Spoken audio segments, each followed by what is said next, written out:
Hello students, मैं एक बार उदय सिंह आपके साथ फिर से एक नए टॉपिक को लेके। और आज का हमारा टॉपिक है भारत का संविधान है, उसकी जो प्रस्तावना है उसके बारे में आज हम पढ़ेंगे। मैं आपको इसके बारे में बता दूं पहले थोड़ा प्रस्तावना के बारे में। प्रस्तावना जो हमारे संविधान के बिल्कुल सामने, बिल्कुल पहले पृष्ठ पर हमें प्रस्तावना ही मिलेगी। और ये प्रस्तावना हमेशा किसी भी संविधान के पहले ही पेज पर मिलती है। दुनिया के तमाम संविधान है, उनमें से ज्यादातर संविधानों में एक प्रस्तावना है जो कि उसके सामने संविधान से पहले लिखी हुई होती है। इस संविधान की प्रस्तावना में जनरली संविधान के उद्देश्यों के बारे में लिखा होता है, संविधान के लक्ष्यों के बारे में लिखा होता है, जिनको प्राप्त करने का काम उस संविधान के द्वारा किया जाना होता है। तो भावी, हम कह सकते हैं भावी लक्ष्यों और उद्देश्यों का जिक्र हमारे संविधान में कर दिया जाता है, या संविधान हमारा किस प्रकार का होने वाला है इसके बारे में वर्णन हम एक प्रस्तावना में कर देते हैं। इस प्रकार हम प्रस्तावना को पढ़कर हम संविधान के मूल भावना को हम समझने में अपना जो प्रस्तावना जो होती है वह संविधान की मूल भावना को समझने में काफी योगदान भी देती है। तो हमारी जो प्रस्तावना है, भारत की जो प्रस्तावना है संविधान की, वो स्टार्ट होती है हम भारत के लोग, इंग्लिश में कह सकते हैं we the people of India, ठीक है, और हिंदी में कहते हैं हम भारत के लोग। तो इसी कोटेशन से, हम भारत के लोग से, जो अमेरिका की जो संविधान है उसकी भी प्रस्तावना इसी से स्टार्ट होती है, हम भारत के लोग से। और जो यूएनओ का जो संविधान है, संयुक्त राष्ट्र संघ का जो संविधान है, वह भी हम भारत के लोग से ही स्टार्ट होता है। तो ऐसे दुनिया के तमाम संविधान है जिनमें प्रस्तावना का जिक्र पाया जाता है। अगर हम प्रस्तावना के इतिहास में जाएं तो हम देखेंगे जो आज की जो प्रस्तावना है वो बेसिकली एक उद्देश्य प्रस्ताव था, जो कि जवाहरलाल नेहरू के द्वारा 13 दिसंबर 1946 को संविधान सभा में प्रस्तुत किया गया था, जिसे बाद में पास कर दिया गया था। ठीक है, तो इसमें यही बताया गया है कि जनरली हमारे संविधान की भावना क्या है। अगर हमारे संविधान की भावना को आपको पता लगाना है, संविधान के मूल्यों का आपको पता लगाना है, संविधान के उद्देश्यों के बारे में यदि आपको जानना है, तो आपको संविधान की प्रस्तावना को पढ़ना पड़ेगा। ठीक है, तो आज हम यहाँ पर अपने संविधान की प्रस्तावना को ही पढ़ेंगे। और संविधान की प्रस्तावना को पढ़ना इसलिए भी अनिवार्य हो जाता है क्योंकि संविधान में भी कई बार अब तक संविधान को भी कई बार क्वेश्चन किया गया है कि क्या यह संविधान का अंग है प्रस्तावना या नहीं है, या प्रस्तावना में संशोधन किया जा सकता है या नहीं किया जा सकता। तो इस प्रकार की चीजें अक्सर हमारे सामने अतीत में आती रही है और इसके समय समय पर जवाब देते रही है, जो कि सर्वोच्च न्यायपालिका द्वारा या संसद द्वारा इसके बारे में हमेशा हमें इसकी स्थिति को साफ कर दिया गया है। ठीक है, तो आज मैं इसके बारे में ही आपको बताऊंगा कि आज संविधान की जो प्रस्तावना के बारे में जो पहला पॉइंट है हम पढ़ेंगे, हम भारत के लोग। तो एक और बात मैं इसमें आपको बता दूं कि संविधान की प्रस्तावना में जो महत्वपूर्ण शब्द है उनको मैंने यहाँ पर लिख दिया है, जितने भी महत्वपूर्ण शब्द हैं, और इसमें से हर एक शब्द अपनी एक विस्तृत व्याख्या रखता है, अपना एक अलग वजूद रखता है। उसको समझाने के लिए मैंने इन शब्दों को यहाँ पर अलग अलग रूप से लिख दिया है, जिसके बारे में मैं आपको अभी थोड़ी देर में बताने वाला हूँ। ठीक है, पहला पॉइंट मैंने लिखा है हम भारत के लोग, यानी कि इसका मतलब यह है कि जो संविधान बनाने वाले जो लोग हैं, संविधान जिन्होंने बनाया है वो कौन है? वो हम खुद हैं, हम भारत के लोग। हम भारत के लोग हैं और हम ही संविधान को बना रहे हैं, इसलिए हम खुद अपने आप को अलाउ करते हैं कि हम भारत के लोग, यानी कि एक तरीके से क्या हो गया कि भारत की जनता, we the people of India, Bharat की जनता। ठीक है, तो इंपॉर्टेंट यहाँ पर क्या है? भारत की जनता, और वो कौन है? हम सब लोग हैं। ठीक है, दूसरा पॉइंट है यहाँ पे संप्रभुता या संप्रभु या संप्रभुता का मतलब होता है कि आंतरिक या बाहरी रूप से किसी भी नियंत्रण के अधीन न रहना। ठीक है, कोई देश कब संप्रभु होता है? वह सब संप्रभु होता है कोई देश जब उसके ऊपर ना तो आंतरिक रूप से और ना ही बाहरी रूप से, ना ही कोई विदेशी ताकत ये उससे कोई काम करवाने के लिए बाध्य कर सके। ठीक है, तो जब कोई देश या संस्था आंतरिक या बाहरी रूप से स्वतंत्र होती है तो वो क्या कहलाती है? संप्रभु। तो हमारा देश क्या है? हमारा देश संप्रभु है। क्यों? क्योंकि हमारे देश पर ना ही आंतरिक रूप से और ना ही बाहरी किसी ताकत के आधार पर हम बंधे हुए हैं किसी से। ठीक है, इंग्लैंड से आजाद होने के बाद हम क्या बन गए? एक संप्रभु देश बन गए। ठीक है, नेक्स्ट पॉइंट आता है समाजवादी। देखो, समाजवादी एक आर्थिक विचारधारा है जो कि आर्थिक विचारों को संयोजे हुए है। ये मानकर चलती है विचारधारा कि देश में जितने भी संसाधन है, उत्पादन के संसाधन है, आर्थिक संसाधन है, उनका उपयोग सरकार इस प्रकार करेगी कि ज्यादा से ज्यादा लोगों को फायदा पहुंचे, जनता को एक किसी व्यक्ति विशेष को फायदा ना पहुंचे, संपूर्ण समाज या संपूर्ण जनता को इसका फायदा पहुंचे। ये एक ऐसी विचारधारा है। एक्चुअली इस शब्द का जो समावेश है प्रस्तावना में स्टार्टिंग में नहीं था, इसका समावेश किया गया है 1976 में। किसके थ्रू? 42nd अमेंडमेंट के थ्रू, 42वां संविधान संशोधन के द्वारा। ठीक है, यहाँ पे मैंने लिख दिया है 42वें संविधान संशोधन के द्वारा इस शब्द को संविधान में डाला गया। और ये कब हुआ था? संविधान 1976 में हुआ था। और इस समय कौन प्रधानमंत्री थी?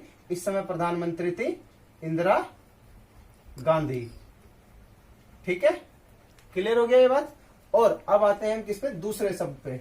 ये है पंथ निरपेक्ष। ठीक है, पंथ निरपेक्ष का मतलब होता है कि राज्य का अपना कोई विशेष धर्म नहीं होता, वह सभी धर्मों को समान रूप से देखता है। तो भारत का भी यहाँ पर यही स्टैंड है, भारतीय संविधान का भी यही स्टैंड है। क्यों? क्योंकि भारत में विभिन्न धर्म और जाति के लोग रहते हैं, इसलिए भारत ने अपना कोई राष्ट्रीय धर्म घोषित नहीं किया है, इसलिए भारत का कोई विशेष धर्म नहीं है। भारत में रहने वाले सभी लोग जिनकी जो भी धर्म है, उन सब धर्मों का भारतीय संविधान और भारत पूर्ण क्या नाम है उनका सम्मान करता है और उनको सभी धर्मों को एक समान नजर से देखता है। किसी भी धर्म को विशेष रियायत या विशेष स्थान प्रदान नहीं करता है। यही किसका मतलब है? पंथ निरपेक्षता का मतलब है, जो कि हमारे संविधान में शुरुआत में नहीं था। इसका भी संविधान में समायोजन कब किया गया है? 1976 में, 1976 में 42वें संविधान संशोधन के द्वारा। उस समय प्रधानमंत्री कौन थी? इंदिरा गांधी। तो इन दोनों शब्दों का समावेश तभी हुआ है। इसके साथ एक शब्द और है जिसका समावेश 42वें संविधान संशोधन में 1976 द्वारा हुआ है, और वो शब्द है अखंडता। जब ऐसा लगा श्रीमती इंदिरा गांधी को कि हमारे देश में कुछ अलगाववादी ताकतें हैं जो हमारे देश के टुकड़े करना चाहती हैं, तो उन अलगाववादी ताकतों को खत्म करने के लिए, कुचलने के लिए एक अखंडता नामक शब्द भी हमारे संविधान की प्रस्तावना में डाल दिया गया, जिससे कि लोग अलगाववाद यानी कि अपना एक अलग देश की मांग करना बंद कर दें, छोड़ दें। ठीक है, और अगर कोई फिर भी करता है तो उसे राष्ट्रद्रोह या देशद्रोह के केस में जेल में बंद किया जा सके और उसे सजा दी जा सके, देश को तोड़ने के जुर्म में। इसलिए इसमें कहा गया है अखंडता में कि भारत एक अखंड देश है जिसके टुकड़े नहीं हो सकते। तो इस शब्द का समावेश भी संविधान में कब किया गया? 1976 में 42 अमेंडमेंट के थ्रू। ठीक है, 42वें संविधान संशोधन के थ्रू किया गया। ठीक है, तो ये तीन शब्द जब जोड़े गए। अब देखते हैं हम लोकतंत्रात्मक का क्या मतलब है। देखिए, लोकतंत्रात्मक का मतलब होता है सीधा सा एक ऐसी शासन व्यवस्था जहां पर जनता की मर्जी से शासन चलाया जाता है, यानी कि जनता का शासन होता है। आपने इसके बारे में एक बहुत फेमस लाइन भी सुनी होगी लोकतंत्र के बारे में, अब्राहम लिंकन की, जो कि अमेरिका के राष्ट्रपति रह चुके हैं, अब्राहम लिंकन। सुनिए ना कि लोकतंत्र क्या होता है? लोकतंत्र जनता का, जनता द्वारा, जनता के लिए शासन होता है। किसके द्वारा?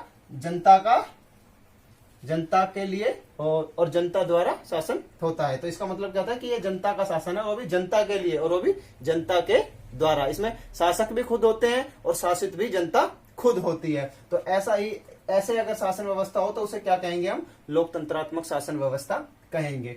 ठीक है, अब आता है अगला पॉइंट, क्या? गणराज्य। हमारा देश लोकतंत्रात्मक भी है, क्यों? क्योंकि उसमें जनता का शासन है, जनता अपने प्रतिनिधियों के माध्यम से भारत में शासन करती है। ठीक है, अब आता है गणराज्य। गणराज्य का क्या मतलब होता है? देखिए, गणराज्य शब्द का मतलब होता है एक ऐसी शासन व्यवस्था जिसके सर्वोच्च, जो उनके सर्वोच्च पद होता है, जहां पे सर्वोच्च पद होता है, जो उस सर्वोच्च पद पे जो व्यक्ति होता है वह वंशानुगत नहीं होता। वह क्या होता है? वंशानुगत नहीं होता, यानी कि किसी घर में पैदा नहीं होता, किसी राजा के घर में पैदा नहीं होता, बल्कि वह एक निश्चित अवधि के लिए जनता द्वारा प्रत्यक्ष या अप्रत्यक्ष रूप से चुना जाता है। तो हमारा देश भी क्या है? गणराज्य है। इसका मतलब यह हुआ कि हमारे देश की टॉप पोस्ट कौन सी है? राष्ट्रपति की। हमारे देश का अध्यक्ष कौन है? राष्ट्रपति। तो यहाँ पर इसकी डेफिनेशन ये निकलती है कि जिस देश का राष्ट्र अध्यक्ष, जिस देश का अध्यक्ष अगर जनता द्वारा प्रत्यक्ष या अप्रत्यक्ष रूप से चुना जाता है तो वह देश गणराज्य है। क्योंकि भारत में राष्ट्रपति का चुनाव एक निश्चित अवधि के लिए 5 साल के लिए जनता द्वारा अप्रत्यक्ष रूप से होता है, इसलिए भारत भी क्या है, गणराज्य है। ठीक है, क्लियर हो गया पॉइंट ये वाला भी। नेक्स्ट, सामाजिक आर्थिक एवं राजनीतिक न्याय। भारतीय संविधान के कुछ प्रावधान ऐसे हैं जो कि सामाजिक, आर्थिक और राजनीतिक न्याय दिलाने के लिए अग्रसर हैं। ठीक है, तो हम राज्य के जो नीति निर्देशक सिद्धांत है जब उन्हें हम पढ़ेंगे तो उनमें स्पष्ट रूप से आपको समझ में आएगा कि भारत में आर्थिक न्याय दिलाने के लिए बहुत भरकस प्रयास किए गए हैं। वहीं सामाजिक न्याय को दिलाने के लिए नीति निर्देशक सिद्धांतों के साथ साथ अन्य प्रावधान भी है, जैसे कि मौलिक अधिकारों में कुछ हमने आरक्षण की व्यवस्थाएं भी कर रखी हैं। और राजनीतिक न्याय से मतलब ये है कि भारत में सभी व्यक्तियों को जो कि 18 वर्ष आयु प्राप्त कर चुके हैं उन्हें वोट डालने का अधिकार है। और एक निश्चित आयु प्राप्त कर लेने के बाद, जैसे कि 21 वर्ष प्राप्त कर लेने के बाद या 25 वर्ष प्राप्त कर लेने के बाद हमें विभिन्न प्रकार के राजनीतिक पदों पर चुनाव लड़ने की योग्यता मिल जाती है। जैसे कि यदि किसी व्यक्ति की उम्र भारतीय नागरिक की उम्र 25 वर्ष हो चुकी है और वह कोर्ट के द्वारा दिवालिया या मानसिक रूप से सही है तो वह चुनाव लड़ सकता है। किसके? एमएलए के भी लड़ सकता है और एमपी के भी लड़ सकता है। तो उसे क्या है, ये एक प्रकार के उसका क्या है, राजनीतिक अधिकार है और उसके साथ ये राजनीतिक न्याय भी है। ठीक है, नेक्स्ट पॉइंट आता है हमारे पास क्या, आगे आ जाइए। नेक्स्ट पॉइंट है हमारा ये विचार अभिव्यक्ति की स्वतंत्रता। और विचार अभिव्यक्ति, विश्वास, धर्म और उपासना की स्वतंत्रता। हमारा संविधान ये गारंटी देता है कि प्रत्येक व्यक्ति को, हमारे देश के प्रत्येक नागरिक को अपने विचारों की अभिव्यक्ति की स्वतंत्रता होगी। आपको पता होगा कि भारतीय संविधान में जो मौलिक अधिकार है उनमें जो स्वतंत्रता का जो अधिकार है अनुच्छेद 19, उसमें विचार एवं अभिव्यक्ति की स्वतंत्रता सबसे पहले दी गई है। उसके साथ साथ विश्वास और धर्म की, जो हमारे जो धर्म होते हैं और जो जिस धर्म में हम विश्वास करते हैं उस धर्म की उस धर्म के जो भगवान होते हैं उनकी पूजा यानी कि उपासना करने की भी हमें स्वतंत्रता हमारे मौलिक अधिकारों में दी गई है। यानी इस बात की भी गारंटी हमारी प्रस्तावना में कर दी गई है कि ऐसी चीजें आपको हमारे संविधान में मिलेंगी और जिसको दिया गया है हमारे संविधान में। प्रतिष्ठा और अवसर की समानता। देखो एक और बात यहाँ पे इंपॉर्टेंट क्या है कि प्रतिष्ठा तो आपको मिलेगी प्रत्येक व्यक्ति को, साथ ही साथ जो अवसर होंगे वो जो सरकारी नौकरियों में या अन्य किसी क्षेत्र में उसमें भी सभी लोगों को समानता मिलेगी। ऐसा नहीं है कि कोई राजा का बेटा है या कोई बहुत ही ज्यादा मंत्री का बेटा है तो उसको कोई विशेष अवसर मिलेंगे। सबको समान अवसर समान नौकरी में दिए जाएंगे। ठीक है, नेक्स्ट पॉइंट है हमारे यहाँ पर व्यक्ति की गरिमा और राष्ट्र की एकता और अखंडता।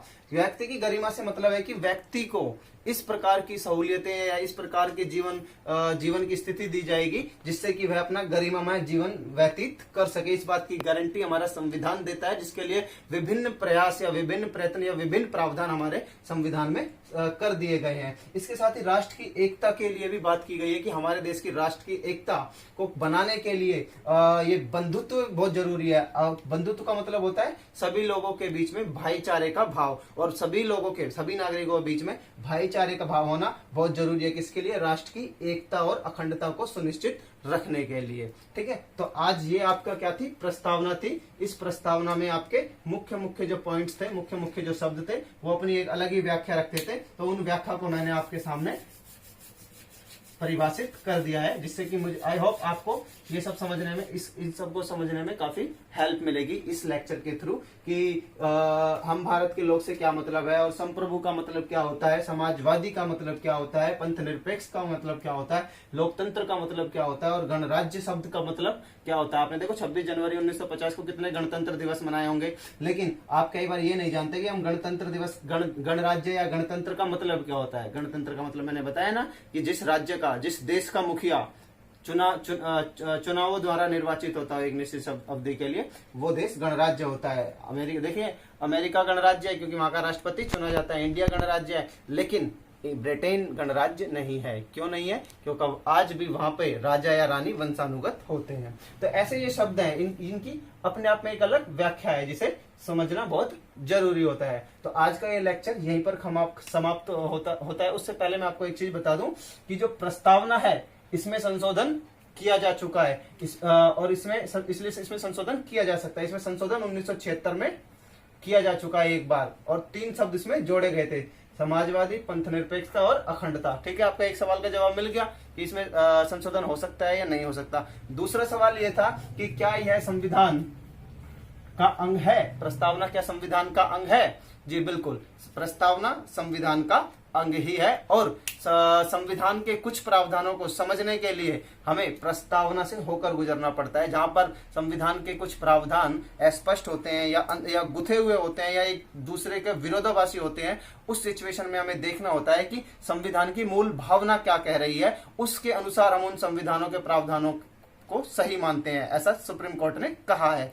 और वह भावना कहां से मिलती है? वह भावना मिलती है संविधान की प्रस्तावना से। इसलिए हम संविधान की प्रस्तावना को भी संविधान का अंग मानते हैं। ठीक है, तो आज का आपका लेक्चर यहीं पर खत्म हो गया।